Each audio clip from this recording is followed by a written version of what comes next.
நான் ஊழியக்காரனா இருந்தா போல என்னுடைய வாழ்க்கையில் என்ன இருக்கு சொல்லுங்க? அந்தரங்கம் இருக்கு. உங்களுடைய வாழ்க்கையில் என்ன இருக்கு? அந்தரங்கம் இருக்கு. ஆனா அந்த அந்தரங்கத்துல நன்மை படுத்து கிடக்கா இல்ல தீமை இடம் பிடிச்சிருக்கா என்பதை நம்ம சிந்தித்து பார்ப்பதுதான் இந்த சுத்திகரிப்பின் ஆராதனை. அதனால சில வசனங்களை நான் என்ன சொல்றேன்னா, எந்த அளவுக்கு இந்த சுத்திகரிப்பு ஜெபத்துல ஒரே 2 வசனத்தை வச்சு நான் ஜெபத்தை முடிச்சு உங்களை அனுப்பலாம். ஏன் ஒவ்வொரு வசனமா கொடுக்கிறேன்னா, ஒவ்வொரு வசனமும் படிக்க படிக்க ஒவ்வொரு சோப்பு கட்டியை போட்டு தேய்க்கிற அனுபவம் நமக்கு வரும். அல்ல சொல்லுங்க பார்க்கலாம்.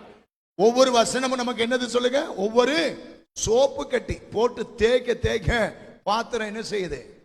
பளிச்சானா சரி, ஓட்ட விழாம இருந்தா. அல்லேலூயா சொல்லுங்க பார்க்கலாம்.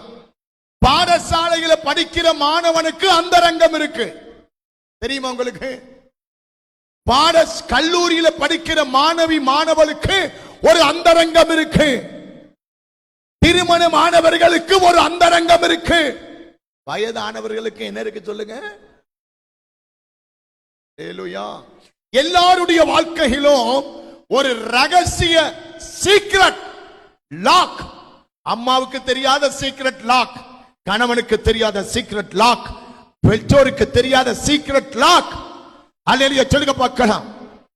யாருக்கும் தெரியாத ஒரு சீக்ரெட் லாக் நம்ம வாழ்க்கையில இருக்கு.